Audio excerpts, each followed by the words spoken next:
Rickey, how you doing today? Thank you for joining me on the Hook with Matt Wilson. Rickey, you and I have been talking a little bit about what we would discuss today, and you pointed out 3 hooks that you want to talk about. So we're gonna jump in. They're hook 1, 2, and 3 in the book. Mm-hmm. In the book, the first one is hook 1. The audience rarely notices the flaw. Right. It consumes the artist. Mm-hmm. Hook 2, mental preparation for high pressure performances should begin early. Learn how to prepare mentally. Mm-hmm. And then hook number 3, pay attention to how you react when presented with an opportunity. Initial unmanaged reactions could eventually lead to disappointment. Mm. So I want to start with hook 3. I'm going to read it one more time, and then we're going to start going at it. Hook 3, pay attention to how you react when presented with an opportunity. Initial unmanaged reactions could eventually lead to disappointment. Realize that at some point in time, the industry that you're in, the stuff that you're doing, the opportunity is going to present itself. Okay. Yes. Yeah. And if and if you're not conscious of what you're doing, how you're doing it, why you're doing it, you're gonna freak out and you're gonna mess up every single time. Let's talk about that for a minute. You said no matter what you're doing. So no matter, I mean, this is certainly, you and I are musicians, and so that's where our stage time is. But for speakers, for doctors, for lawyers, for anybody that's doing anything out there, teachers, that where you work, you prepare. Right. What is it you prepare for? Well, sometimes you're just preparing to stay in the game. You're just preparing to show up to work the next day. Right. And then something comes along, an elevating opportunity, something that you know is going to move you from here to here. We put so much expectation, we put so much meaning on these elevating opportunities because we want them so much. And we know that they're gonna do something for us. They're gonna move us to another category, right? Yeah, promotion. Exactly. Right? So how do we handle those things? How do you handle those things when a speaking engagement comes along that you've been really trying to get, or a guest on your podcast, and you know it's going to be a great conversation, or a cool gig's coming up? Do you feel a little bit of tension, a little anxiety, and how do you prepare for that? How do you deal with that? I know from myself personally, it took me at least 8 years of, when I say talk about awareness talk and consciousness talk, to get to a place to where I was like, I know what I'm doing. And now I know what to expect. Okay. So the thing about it is that if you're not doing this enough, okay, and you don't really expect it, then when it happens, then you kind of freak out. You know what I'm saying? Like, okay, cool. So what really completely reprogrammed, that's why every time I say reprogram, it's like constantly reprogramming your thought process and understanding what you're going to be expecting. Okay. So when I get a random phone call or somebody want to do a podcast about their book, hello, the hint of anxiety is really excitement.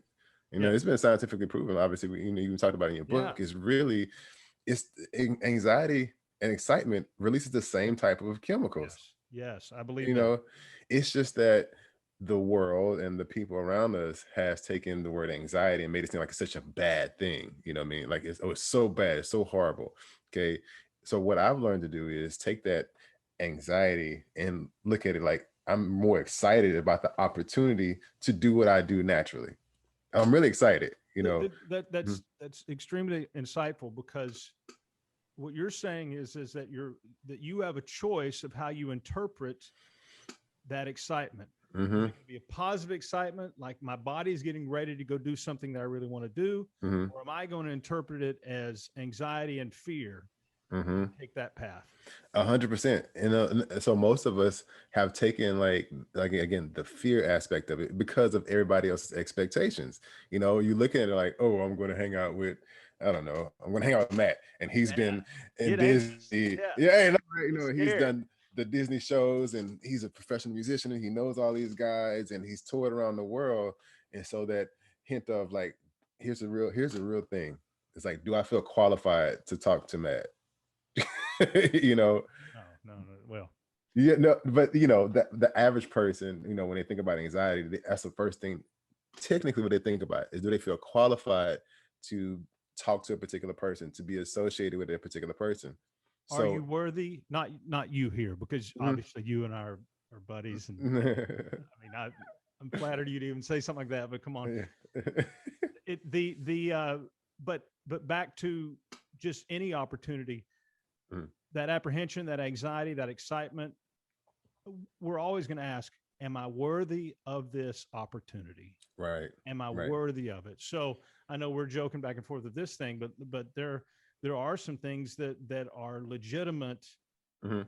step here to up here, and you've been working your whole life for it, and now it's right there to be taken advantage of. Mhm. And everyone's going to ask themselves or have a moment of, am I worthy of this opportunity? Exactly. And man, I hate to, not hate to, don't want to skip around, but you said something a couple of times. I think it was in hook number 2, when we Yeah. talk about the experience, you know, and that's why I've completely, and when you said that, I literally stopped. I kid you not. That's why I Yeah. said I have to read in sections, because I Yeah. have to let something like digest into my soul, into my mind, into my spirit. Because if I miss that moment, here's the thing, and it really is all synonymous stuff we're talking about right now, is like, at that moment, when you feel that anxiety, that excitement, that unction, you know, that's your consciousness, your spirit saying, yo, I need you to be present. I need you to be aware of That's this so cool. moment and this Yeah. thing, right? So when you said that, I just stopped. I literally stopped, and I was like, that was it. And we're It's the we're we're Mhm, right on the same page, because as I was preparing notes for this, mhm, which you add to the book, right? I was adding right, to the book. I need to rewrite it and add to it. But I right, wrote this. I said, listen to when your experience warns you. yeah, Listen when your experience warns you, right? right, Your experience is saying, hey, this is the great opportunity. right, You're going to succeed, but if you don't prepare, you have a chance to maybe be disappointed with the outcome, right, right? And, right. and then I say, because I say this in the book, removing the shock and Mhm, identifying the emotion made a world of difference to me in mhm, these cases, mhm, because when we are caught unaware by our emotions, we are then tasked to cope with two separate reactions. mhm, Like, I'm anxious right now. Why am I anxious? right. And the fact that I'm anxious is making me anxious. It's like double. It's like, It's double, yeah. but honestly, and now I know that if I feel a certain way, my Mhm, experience tells me I need to deal with this now. right. I need to look forward about what may happen, and we're gonna come back to that, because I actually write something out. But I want to say this. It's another note that I wrote. I said, I believe we would experience a greater amount of healing and progress if we'd first accept our struggles. Mhm, The man, I got this attitude might work some of the time, mhm. but not when your experience is cautioning you. Right? Mm, bro. So, yeah. So when your body and your Yeah. mind is telling you this is great, but you need to do a little mental preparation and you need to take some time, you Mhm, have to, if we could just listen to that one little soft, right. right? Yeah, it's the soft voice, it's the small unctioning in our gut. You know, we call Yeah. it butterflies, or we say our Yeah. consciousness, and you know, devil on the left side, God on the right side, so on and so forth. But it's that all of that is just, you know, again, you being 100% in tune with your mind, your body, and your spirit in that moment is it's giving you the answer to anything and everything you want. And I was reading, I was like, you know what, Matt kind of sound like a life coach over there, man. Because this is kind of I mean, the questions you were asking is exactly what I do like in my sessions. Same thing. I'm like, why do you feel anxious? Let's go Right. through the process of eliminating, where that feeling is coming from. And again, like you said earlier too, like one of the things is you realize that you may be anxious about the opportunity, okay, and it's exciting, but the real anxiety and the fear is coming from the fact that you're not prepared, you know, because like for instance, if you send me a song and you say, hey, yo, we're going to play this song and it has 74 bars or whatever, what I Right. mean, I need you to learn this verbatim, Mm-hmm. right? And I don't learn it, you know, And then come showtime, and you're like, oh, I got it. You could have all the I got it you want to, Yeah. but Yeah. but if you didn't prepare for it, which is why, like, even with this, I was just like, you know what? Let's be real. I could only get through 1 through 3. I would love to go through all the way. Even in the book, you said it goes all the way to, I think it was 50 something hooks. 80 hooks. You got 80 hooks. Yeah. So And let me say something. We got 2 years worth of material for us to talk about. Exactly. You know, so funny story. Like I said, again, this is why consciousness and awareness is so key in anything that you're doing, but obviously in this case, as a performers and musicians, you know, but the old Rickey would have been like, yeah, let's go it. Pick anyone in the book. I can do it. Yeah. You know, but I was like, no, man, see, now I'm stressed out and I can't be comfortable here talking to you right now because I actually took the time to go through hooks 1 through 3 and then let it resonate and let it marinate so that it could be so much more meaningful. And then we can call this a performance if you want to, but it's just really being present, you know, in the moment. Like I'm present here is like, yo, whatever you want to talk about in 1 through 3, I went over it. I got it. You know what I'm saying? It makes sense. You know, not saying let's go all the way to 80. It's like I can wing it. Trust me, I'm really good at winging stuff. Yeah. But you know, here's a funny thing about being prepared and having these unmanaged, you know, reactions is that it's your book, right? Let's just say you're the boss, you're out in the audience and you're judging. You know this stuff. You wrote it, obviously. Yeah. So if you were to hire me to go on another show and say, hey, Rickey, I want you to talk about hook number 60. I could be like, okay, cool. I can make it up. Now, wherever I go, they don't know that I don't know. Right. You know, but you know what I mean? So the anxiety will actually come from me understanding that I didn't fully go through all the chapters, but I'm going to wing it just in front of the people I'm talking to because they don't know, you know what I mean? That's an excellent transition to hook number 2 and hook number 1. Now we're already there on hook number 2, and I'm going to circle back because we have a thing. I'm come back to hook 3, but so hook 2, mental preparation for high pressure performances should begin early. Learn how to prepare mentally. Now this is one of those like, well, okay, we all understand that, right? But I think there's a difference in knowing it, like I've heard it, and actually doing it. And you just described hook number 2. When you said, used to, the old Rickey would say, oh, I got this. Let's just pick one and go at it. Right. But you've learned over time that your performances will have more impact. Your words will have more meaning. Your thoughts will be more direct and focused. If you do that one thing that we all think that we know, but most of us never do, which is mentally prepare. Right. Mentally prepare for it. Yes. I have a gig this weekend where we're playing a bunch of tunes that it's not normally what we play, and it's kind of a little bit different style, and I got it right. And you know, an old player like me, I'm not always practicing, right? I'm not always practicing, right. But I'm making myself do this, and but it's not just me playing. It's not me just singing the notes. I'm thinking about how am I going to feel in those moments where I'm playing these new tunes. What may happen? I'm preparing mentally. It's as equal amount of a preparation as learning the song and singing. And I mentioned that. And this to your point about when we're discussing, I write here, one's ability to have a clear and free mind is the first step to a successful performance. Right. True story, man. When I spent some time in Hollywood back in early 2012, right? And I didn't know this. Oh yeah, there's a lot that most people don't know. I actually talk about it in my book as well too. But one thing that send me one. Name your book. Name it. Come on. Definitely, is Reprogram Your Happiness. Okay, literally Reprogram Your Happiness, and I literally talk about my experience from being raised in Port Arthur, having kids early, parents not being around, then transition from being homeless and Hollywood experience and musicianship and all that crazy stuff, and it's a lot. It's pretty detailed. But my opportunity to go to Hollywood came from a failed relationship that I wanted to get out of. And so they was like, hey, yo, big opportunity. Let's go to Hollywood and play for, I can't say the artist, but play for this artist. And I was like, done, dude, because I want to get out of this relationship anyway. So yeah, let's go.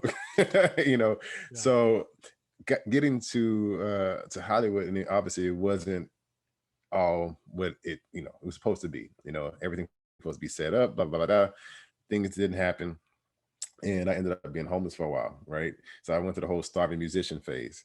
uh Fast forward about 7 months, I spent 7 months literally sleeping in abandoned buildings and random houses and sleeping in my car, all this stuff though.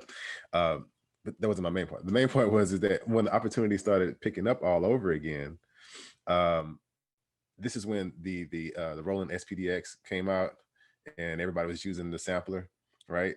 Yeah. And again, when they picked up, obviously they were like, "Yo, here's your gear.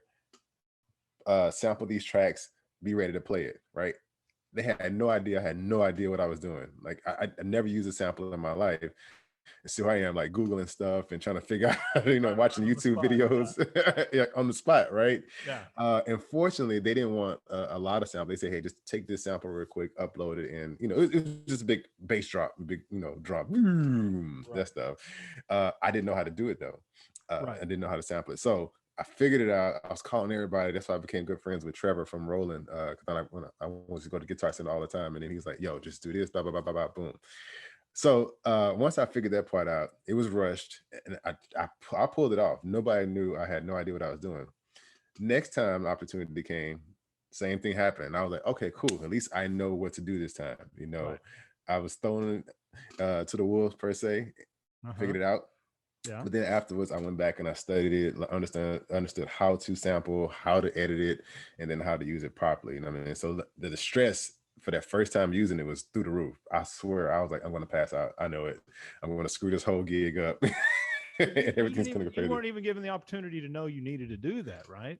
No, because see, they were under the assumption that I knew it, that I thought I knew it, because I was in that circle of people. Right. So if you're a Right. drummer and you hang around these people, then obviously you must know this stuff. And I'm like, Can we name the famous artist?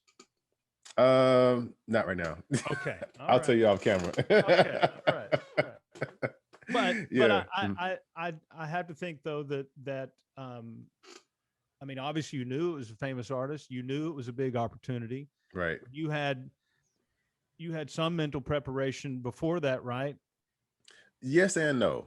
See, I I mean, came just from kind of going there winging it that time. I mean, 100%. like I'm not talking about like the equipment issue where they dump that on you right before. I'm talking about did you pump yourself up a little bit? Did you think about things? Because it's either that or you just throughout life you already did that because you did make it through. There was a major curveball thrown to you right on the spot, and you made it through. Right. I can comfortably say yes now. If I had to give it a percentage, I would give it maybe 60%, because again, it was, I love how we're talking about all this mental preparation, because the opportunity presented itself, but the core of my thought process was stress, get out of this bad situation. It was situation stuff that I had going on that emotionally had me like kind of separated, right? So yes, the opportunity was huge and it was big, but was I fully engulfed in it and conscious and aware of what I was going to be doing, how I was going to do it? No, because I was emotionally in another place, right? So no, it was just like, nah, I'm going to wing it. And so here's the thing, I ended up getting the gig from funny story. So I've been playing in church most of my life, from Port Arthur originally, finally moved to Houston in 2005. And I used to, this when Craigslist was huge. And so I started putting ads out on Craigslist, looking for a church gig. And the guy who found me on Craigslist just so happened to be a manager for this artist that was in Hollywood. He would just come flying in and out, running sound and everything. And so I was a church drummer. I knew how to read a little bit, and I just knew how to play, right? Yeah. But when you get brought in with that particular group of people, with this particular person, the expectations are like, your stuff. And I'm like, no, I just know how to do one. Yeah. I could just drum, So that's why I could say yes. I knew it was a big opportunity, but did I fully understand like the capacity of what they were going to be expecting? No. It was just like, here you are, you should know what to do. And I'm pretty good with improv and making stuff up on the spot. But once I got in, then it was like, okay, now I know what to do. But so there, but not there. Right. I'm going to compare um, mental preparation with something that you know Hmm. very well, because I can I can hear people right now that are watching this. Right. The like my mom's going to watch this. Right. Thanks, Mom, for watching my Hmm. podcast. Right. Thanks, Mom. Thanks, Mom. But I know that people are saying, okay, we get it. Yeah, prepare mentally. That's not a big deal. But what guys like you and I are saying is, we know you know about this, but you Hmm. don't do it. It's Right. like fitness. It's like maintaining your weight. Right. It's Hmm. it's kind of simple. You know, you don't Hmm. eat so much, watch what you eat, and Hmm. exercise. That's the main part. Now there is a mental thing about that, and you know it can get to where there's some addiction things, and we don't want to downplay that, and you know Right. there's a serious side, but for a lot of people, it's like, for me, I know I've recently lost some weight, and it came down to, I'm going to stop eating chips. Hmm. I'm going to, Yeah. I'm not going to eat 2 bowls of lasagna at dinner. I'm going to have one. I don't know. Right. Right. Right. And I'm going to Yeah. ramp up I'm going to walk a little further. And you know what I mean? Simple It's stuff stuff. that we know to do, but Hmm. we just don't do it. And so when Right. we're talking about mental preparation, we we hear it all the time, but we don't do it. And you Hmm. should do it for even the opportunities that you don't think that you need to. Hmm. Oh, you said Right? something, bro. Yes. Right? It's like Yeah. warming up your instrument. It's like warming up your arms, play your gig, or warming my Right. voice. I got it. No, I don't need to warm up. No, warm up. You don't know what's going to happen in the middle of that performance, that gig. Right. Right. Man, And you know so, what's crazy about yeah, that? go ahead. Go. I'm sorry. Go ahead. Go No, ahead. No, no, because no. you know we'll I'm going. We're going. You're going. the amazing thing about that is familiarity, you know, Mm-hmm. being comfortable and familiar with situations, which is something that a lot of people do. Again, you hang around the same people, you do the same thing, so your body becomes extremely comfortable in this this familiar arena, right? Right. Right. So again, now you're looking at it like, oh, okay, and you get all this validation from something that's familiar, you know. So Yeah. let's be honest. So you call me from Rockies anytime. Like if I'm available, I got it. You know what I mean? No Yeah. matter who it is, because we understand the structure. You Yeah. know, Yeah. hey, you play these songs, you know them great. You don't, just watch the piano player. He'll tell you when it hits. So it's Know very the setup. familiar. Yeah. So Everything. Yeah. you know, but if there's another opportunity in another place where it's like, hey, yo, this particular gig, you can't just wing these songs. Yeah. You No. know, Yeah. you know. But if you've been playing piano bar gigs for 10 years and that's all you know, it's like, yeah, I got it. So you look at everything as like, oh yeah, I got it. You know, oh yeah, I got that. That's nothing. Because I played I this know that song. story. Yeah. Yeah. I Man. played this song Yeah. with that guy. You know what I mean? Right. So and it's just like, again, you compare it to fitness and working out. So true. You're only going to stay right where you are if you keep doing the same thing. You're never ever going to grow. You're never going to change. So Right. like, I know I've been doing it for 10 years now. So when people are like, yeah, I've done everything to try to know, you haven't. You haven't done everything, because if you've done everything, you wouldn't be right where you Yeah. are. You would be calling me. Right. Yeah. Yeah, you know, Yeah. the thing of it is that you haven't done, you may have done everything. I put this post out the other day. You may have done everything, but you haven't done that one thing consistently. Yeah. Okay. And that's the thing. So if you do that one thing consistently and you get to a place to where not just plateau, but you've got it, and, you know, you say, okay, cool. I've lost 5 pounds and now I'm stuck right here. And it's been 3 weeks. I haven't lost anything else. Cool. Guess what? That means you got to change it up again. Keep Right. changing it up, keep challenging yourself over and over and over. And I think it's the same thing with music. I can be, man, I can play Sweet Child of Mine all day, every day with any Yeah. band, you know Yeah. what I mean? Because we Right. know it, you Right. know. But if you go ask me to play, what's that one song somebody can play the other day? The violin song. Devil went down to Georgia. Yeah, that went down to Georgia, Right. right? So I can play it, but I haven't played it enough with a lot of people, because like there's some people that play it verbatim Yeah. per the song, Right. you know, Right. and then, you know, in my mind, like, yeah, I got that. And then you go somewhere else and they say, you know what, we're going to play it like this. It's like, oh, shoot, I never learned that version of it. So now I'm a little stressed, and now I'm like apprehensive on doing a certain drum fill because I didn't play it that way with, you know, with another band, you know. So it's the same thing. It's like always constantly learning, always constantly growing, at least knowing what you're supposed to be doing, so I can mentally prepare myself, say, okay, at bar 16, y'all would normally do a hit, but I need to play on the upbeat. Cool. Now I can actually feel into it properly, you know, you know, and that's the thing. The practice up here. Let me ask something right now, and I'm gonna put you on the spot.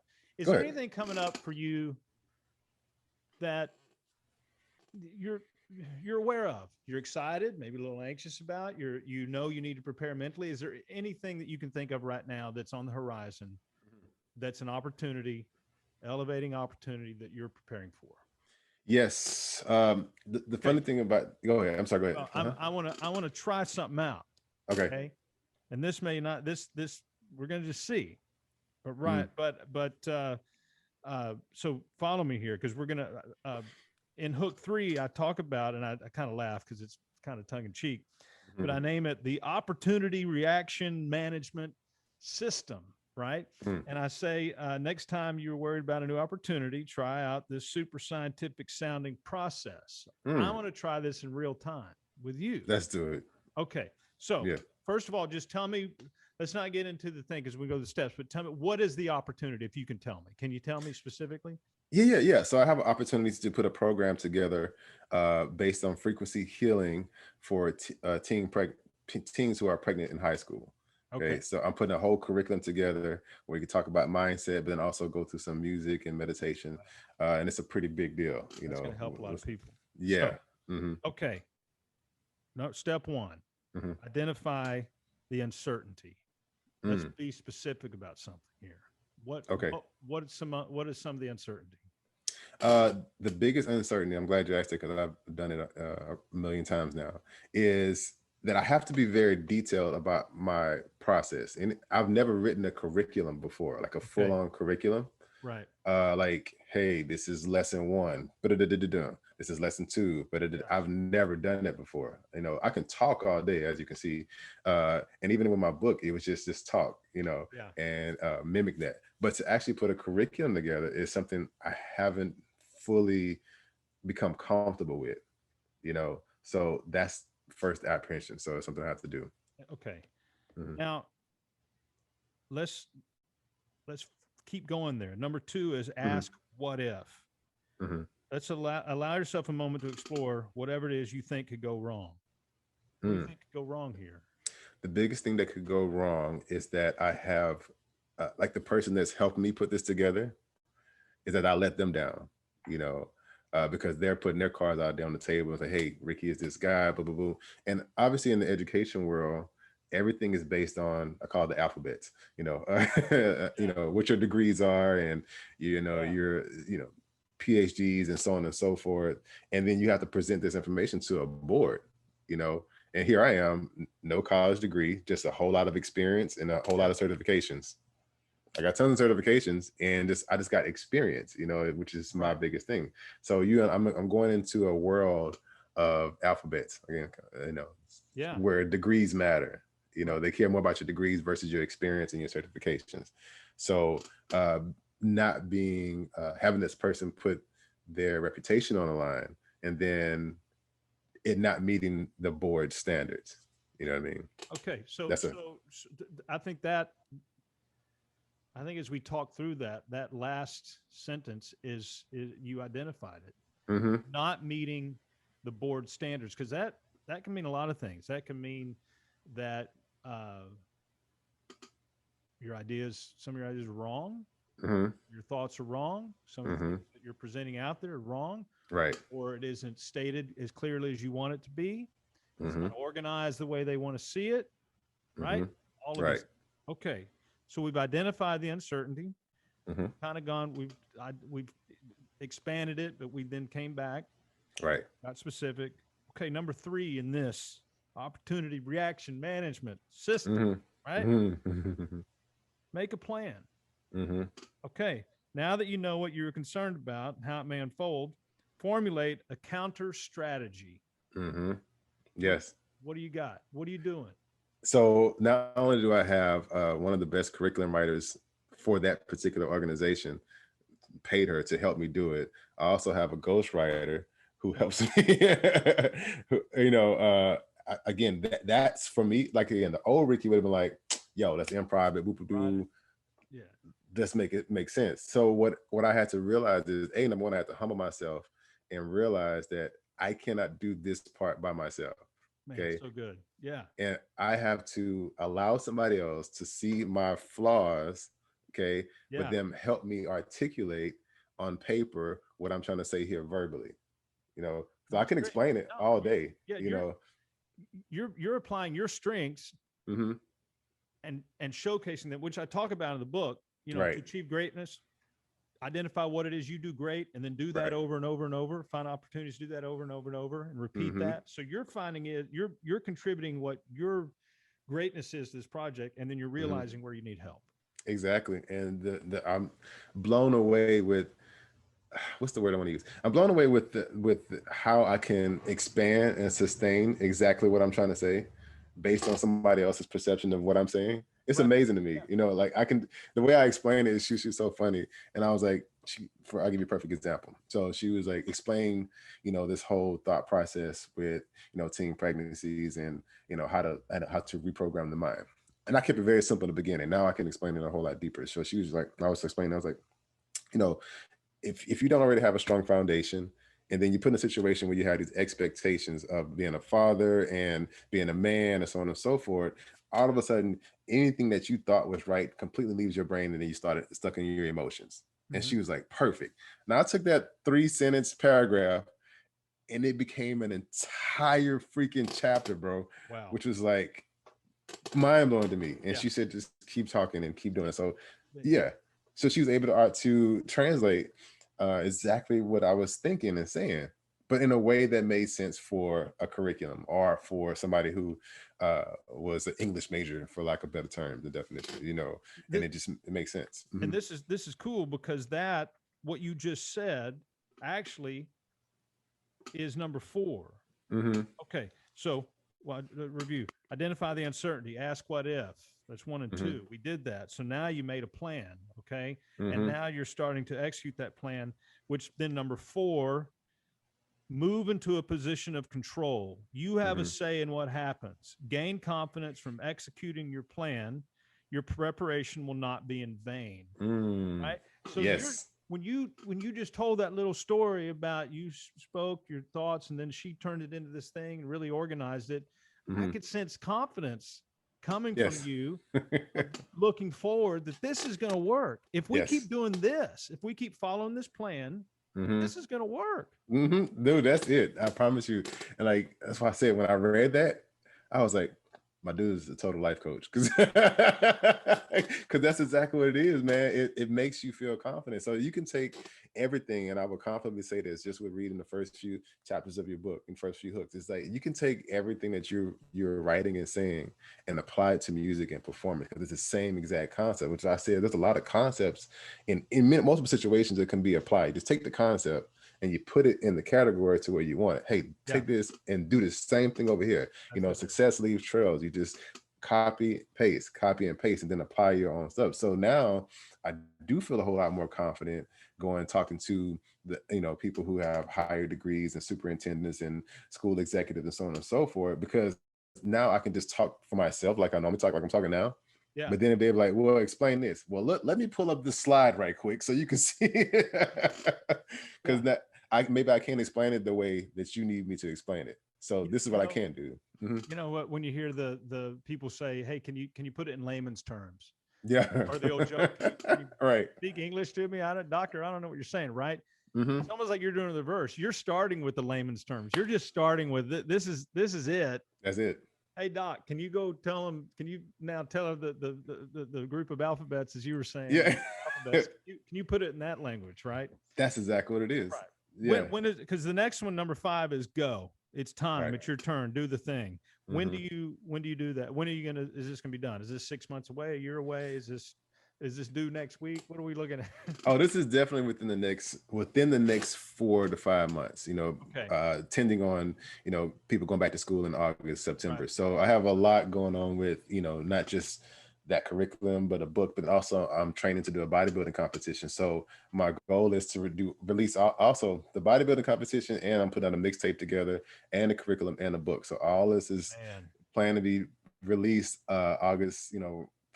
Per everybody going back to school. So having doing a bodybuilding competition is just for me, it's number one, it's for me, just to go and push my body back into the top physique that I want to see at 40. You know what I mean? I know what I looked like when I was 30, 36. 4 years later, I want to see what I could look like at 40. So a lot more information, a lot more knowledge on training and bodybuilding. So it's like the show I'm going to do, I think it's either July, the end of July, beginning of August.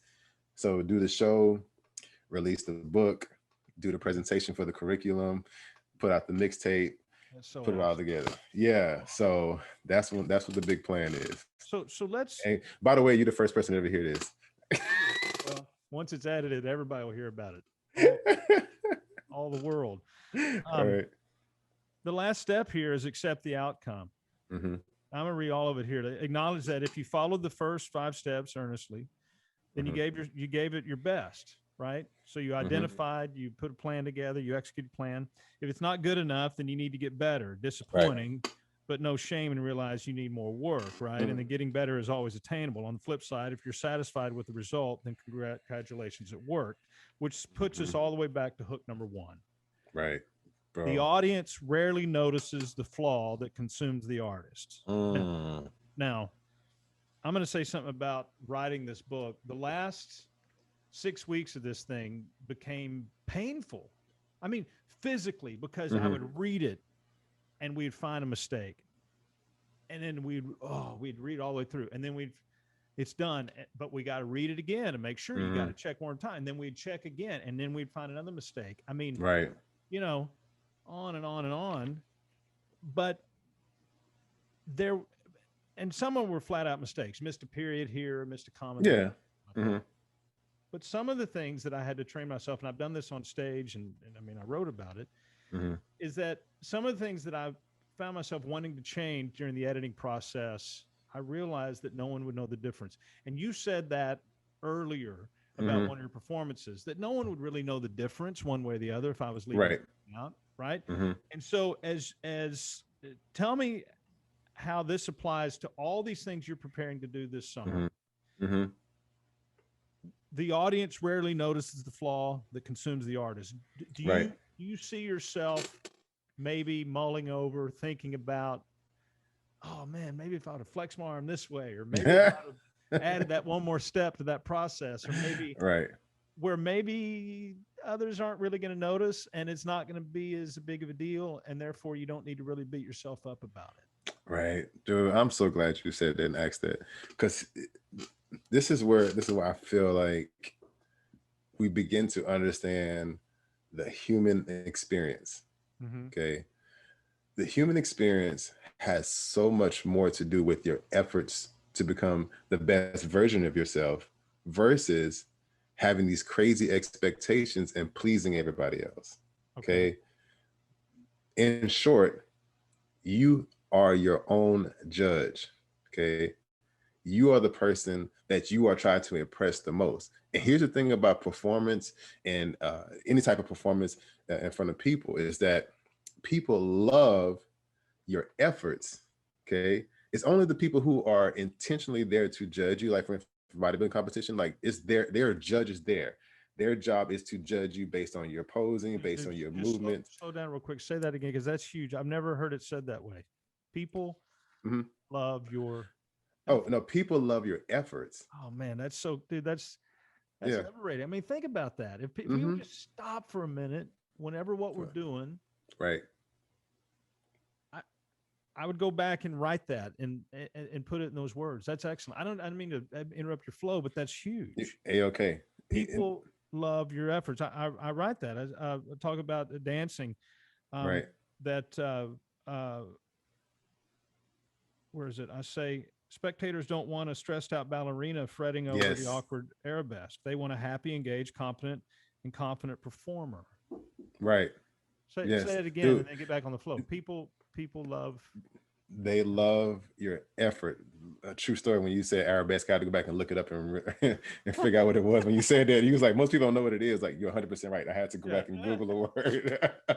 um, what made me, what helped me cure myself from anxiety and depression, is to put myself first and not really be so concerned with what people think of me, but what I think of my own self and my own efforts. Mm-hmm. Okay. And see, here's the thing about energy and effort is once you put enough energy into the effort and effort into the energy, those words can go back and forth all day, every day. People identify with that versus your perfect arabesque and all the other stuff. You know what I'm saying?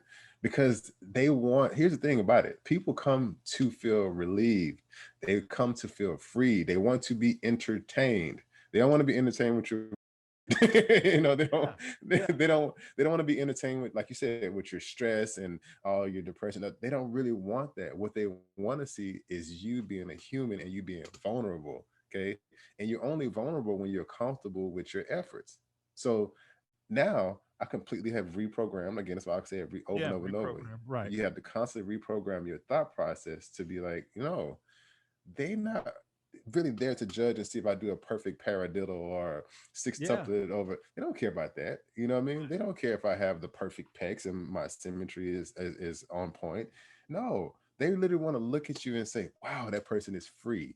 And they have put every ounce of effort into what they're doing. And now they're showcasing it. They're performing their efforts for me and for us. So now, again, this, and I know it sounds very selfish to say, I say it all the time. If you learn to put yourself first, the person that comes right after you won't even matter. Okay. Doesn't even matter because it's about you. Okay. It's really about you becoming the best version of yourself. And when you're the best version of yourself, anybody that's around you, anybody that's watching you, any team that you own can appreciate that. And it goes along with, people ask me all the time, why you get so many gig offers? I say, man, I'm not gonna lie, dude. I've made it a point to make sure that I give my best self every single time and not let you see all the stress and the worry, which is why I don't talk mess about people. Like, I can't stand when people come in and just talking crap and, always complain about, I'm like, no, dude, we're here to perform. This is your moment to let loose. Okay. This is your moment to showcase your efforts. You know what I mean? Right. So, and the best, okay, let's identify that, because the best version of yourself is not in the results, it's in the effort. Now you say that again. The best version of yourself comes not from the results, it comes from the effort. And if you really think about it. Yeah, because I know that when I'm on stage, because I was thinking about this as we're talking about that. I know when I'm on stage, I know there's a level of I'm giving a great show, but maybe my voice isn't where it needs to be that night, or maybe I'm not playing as well. But I know that when the playing feels solid and the voice is in tune and it's happening and I'm entertaining, wow, I feel great. But that's not always going to happen. And so I've gone through this. I've had to reprogram my way of thinking, that if I'm not in my greatest vocal ability that night, or I'm not playing as well, that doesn't mean that I'm still not giving a great show, because I've learned enough. I'm an experienced enough performer. I know that I can still give a great show. I can still feel good about the show, and I know that I can step back and say, okay, how can I make it better next time? So I'm not relying on my confidence and my happiness and my demeanor on stage to come from hitting the perfect notes. I need to rely on, is my effort there? Yes. And where is my effort aimed at? And my effort needs to be aimed at the purpose of the show, which is entertaining the people that are there, doing that show right then. Exactly. That's it. Being present and being in the moment. And we say it so often, and it kind of loses its firepower because we say it so often, but without really dissecting and understanding what we're saying when we say be present and be in the moment. It's like, oh yeah, be present, be in the moment. Even think about the way people's demeanor are when they say it. They're like, be present, be in the moment. It's not registering. You know what I mean? When I say be present and be in the moment, those pauses, those breaks allow your body to actually calm down and say, oh shoot, I should just be here and be present, be available, for this moment and for this experience. And so when we're on stage and we mess up, and we all do it, even at the biggest performances, we know, because again, once you study your stuff and you know your stuff, you know where you messed up at. Okay. But like you said, most people don't. They have no idea, and that's why a lot of times I kid you not. Somebody out, they always ask me, at least at one show, somebody say, "Why you smile all the time?" And most of the time I'm smiling because number one, I'm enjoying what I'm doing, and number two, I laugh at myself at how many times I messed up. They don't know. They don't know. I have no idea. I'm just smiling like, yo, I totally missed that kick on the one or whatever, you know. I know that I've terribly enjoyed this conversation. I know it because there's been moments when I can feel my body reacting, get goosebumps, or I get excited, right? Okay. I can sense that you are with me on this, that you're enjoying it, that we're together, right? What if I told you stay in that frame, but hey, your sign behind you is kind of wobbly, and at any moment it may fall down. But don't think about that, but it may fall down. Anyway, let's keep going. Right. You can't be in the same frame of mind. Half the time you're thinking my sign's going to fall on my head, right? Right. You know, that's a good description of being present and in the moment. Present in the moment is what we're doing right now. Not present in the moment is worried that your sign's going to fall on your head, and then we're going to have to start over. Right. Perfect illustration. That is a perfect. I know we got to go soon, but that's a perfect illustration, man. And in those moments, here's the funny thing about that is like we can always point out the flaws all day, every day. Okay. Right. Now, whether we choose to respond to it is completely up to us. Okay. In that moment. Yeah. And then whether we choose to fix it when we're done is also completely up to us. Which is when you should fix it. Later, fix it. Yeah. Fix it later. But don't worry about it in the time. Don't evaluate the time. Yeah. Because in these moments, like I said, people love our efforts. They don't really love the performance. It's like he kept going even when the sound was messed up, you know. So the flaws are funny, you know, and the flaws are fixable. And back to what we were saying, often many times people don't even see flaws. You know, it's I'm thinking the word serendipitous, and maybe that's the right word or not. But here we are talking about Hook One, and in the book. So, like as my dad said, Matt, you wrote a book. Your thoughts are going to be in the book forever, never, right? So in the book, I tell a story about a show that I played, and how my stage anxiety kind of just, man, it bowled me over for a second. Just, right. And I felt so much shame, and I was upset, and the whole thing afterwards. This was however many years ago. Well, just 2 days ago, someone emailed or texted me a video of one of the songs that I did during that show. Wow. That I didn't know existed. Wow. So here was a show that was meaningful to me because of the way I felt inside, right? And I saw a little clip of a video at one point, but I never saw like a larger clip. And I was like, wow, do I want to watch this, right? Because I knew how much turmoil I felt.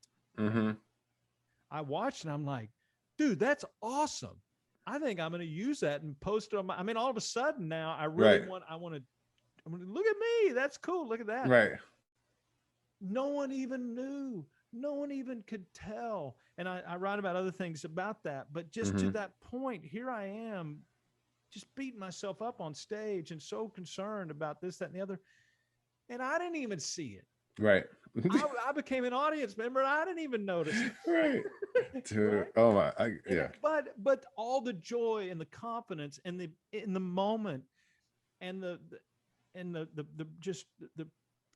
being present and able to enjoy that moment of entertaining and singing was robbed from me because I allowed myself to worry about a bunch of stuff that no one would ever see anyway. Man, I got one story. We got time. Yeah.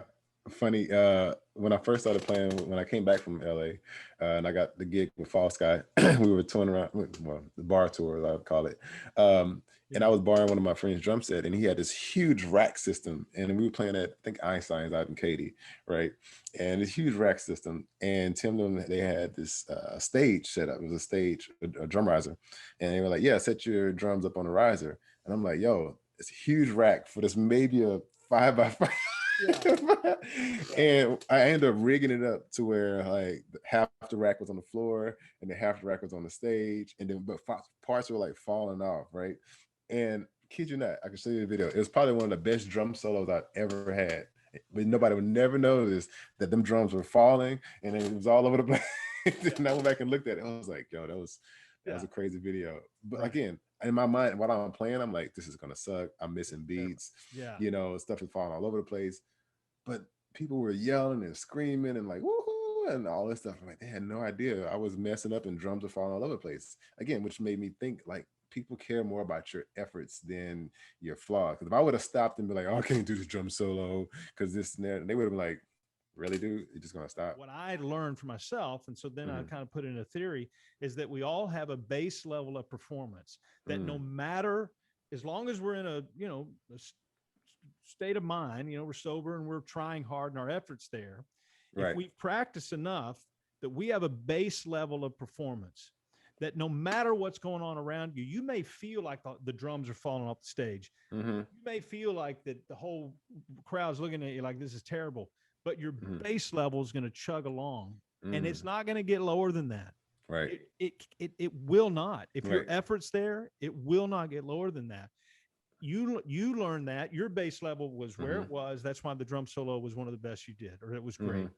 My base level in this show, I'd worked so hard at these tunes and doing that even though inside I was thinking this is terrible, no, my base level kept going. Right. So the way what we're talking about here, when we say the audience doesn't see the flaw that consumes us as a performer, as a speaker, as whatever we're doing, is maybe not so much always because it's going to interfere and impede your ability to perform. Because if you have a good base level, maybe you'll perform fine. And we've talked about that. We actually do. We perform fine. Right. What we're talking about is the freedom from the burden and the beat down, and the shame and the stress and the anxiety. Let's get rid of that. Let's be able to enjoy our life along the way here. Right. And we're able to do that. Maybe if we start thinking, well, as we kind of wrap here, if we start to prepare mentally, right? If we listen to our experience and understand that an initial reaction and an initial thought, is it anxiety, as you pointed out, or is it excitement? Learn to distinguish the two. Run it through the opportunity management system, the steps. You know, let's identify. Let's make a plan. Let's execute. Let's gain some confidence, and then let's go do it. And then while we're doing it, understand that all the junk running through our heads, first of all, turn that off. But if you have to convince yourself to turn it off, tell yourself, man, nobody heard that note. Nobody missed that hit. Nobody didn't know that I used that word. Nobody knows that I left that word out. Nobody knows that people want to just see, as you said, and I need you to add it in the book. It's the effort. Right. They want to see someone enjoying, giving the effort. That's all it is, man. And I'm gonna say this one last thing. I know as we're rapping, we keep adding the song one more time. The preacher says, "I'm closing now." I'm closing, right? And 30 minutes later, 7 steps. Right. The amazing thing about any performance, you know, I put this out there a while back, is that at the end of every play, you know, everybody takes their mask off and everybody applauds. No matter who you are, no matter what role you play, everybody still claps.